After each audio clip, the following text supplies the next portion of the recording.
এ বন্ধু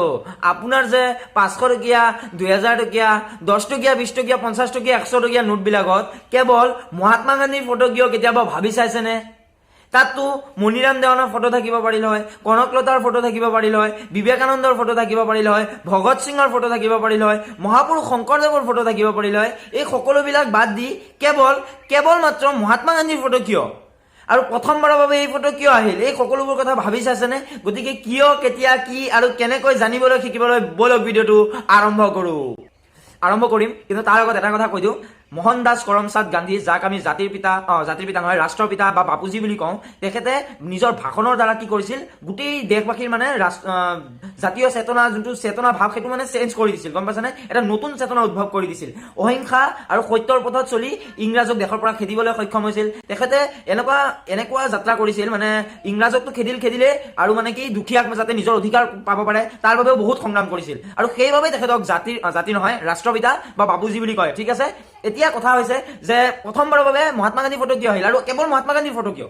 ঠিক আছে চাই থাকক শেষলৈকে চাব তেতিয়া গম পাব কেছটো কি হয় 1969 চনত মানে 1969 চনত প্ৰথমবাৰৰ বাবে 10 টকীয়া আৰু 5 টকীয়া নোটত মহাত্মা গান্ধীৰ ফটো ছপা কৰা হয় আৰু সেই বছৰটো মানে 1969 বছৰটো তেখেতৰ 100 বছৰ সম্পূৰ্ণ হয় জন্ম শতাব্দী তাৰ আগলৈকে কেৱল অশোক স্তম্ভৰ ফটো আছিলে টকাত অশোক স্তম্ভ আছিল কিন্তু যেতিয়া 5 টকীয়া আৰু 10 টকীয়া আহি গ'ল অশোক স্তম্ভটো আঁতৰাই দিব নোৱাৰি তেতিয়া ৱাটাৰমাৰ্ক হিচাপে মহাত্মা গান্ধীৰ ফটো ইউজ কৰি অশোক স্তম্ভকেই একদম আপুনি চাব আপোনাৰ টকাৰ সোঁ চাইডৰ তলত মই আপোনাক দেখাই দিওঁ ৰখক পাহৰিলো পিছত দেখাম বাদ দিয়ক সেইবিলাক বাদ দিয়ক পিছত দেখাম এই কথা হৈছে যে অশোক স্তম্ভৰ আগত কোনোবা আছিল নেকি অশোক স্তম্ভৰ আগতো আছিলে অশোক স্তম্ভৰ আগত কিং জৰ্জৰ ফটো আছিলে ভাৰতীয় কাৰেঞ্চিত কিন্তু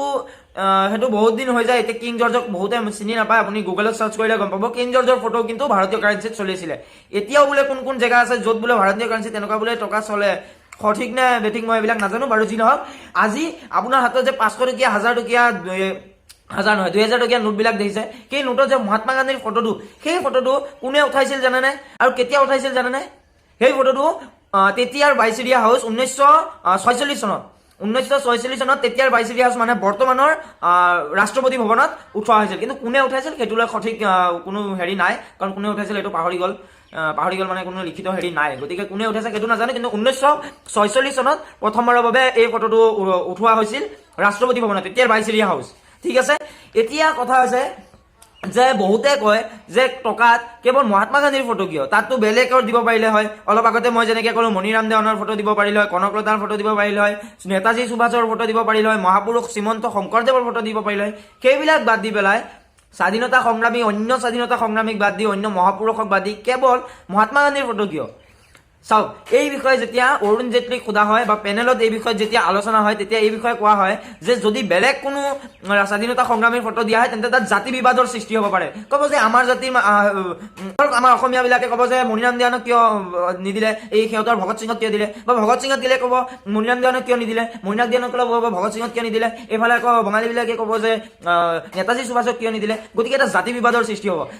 যিহেতু মহাত্মা গান্ধী ৰাষ্ট্ৰপিতা বাপুজী বুলি কয় তেওঁ সকলোভাৱে সমান মৰ্যাদাপ্ৰাপ্ত গতিকে তেওঁৰ ফটোটোৱে বৰ্তমানৰ কাৰেঞ্চি ভাৰতীয় কাৰেঞ্চিত চলি আছে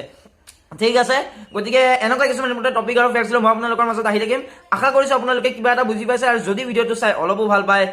প্লিজ মোৰ ভিডিঅ'টো ছাবস্ক্ৰাইব কৰিব লাইক কৰিব আৰু চাই থাকিব এনেকুৱা ভিডিঅ' লৈ মই সদায় আহি থাকিম সদায় মই এটা ভিডিঅ' পষ্ট কৰিম আপোনালোকৰ বাবে এনেকুৱা কিছুমান ইম্পৰ্টেণ্ট টপিক আৰু ফেক্টছ লৈ ঠিক আছে ধন্যবাদ জয় আসন জয় ভাৰত জয় হিন্দ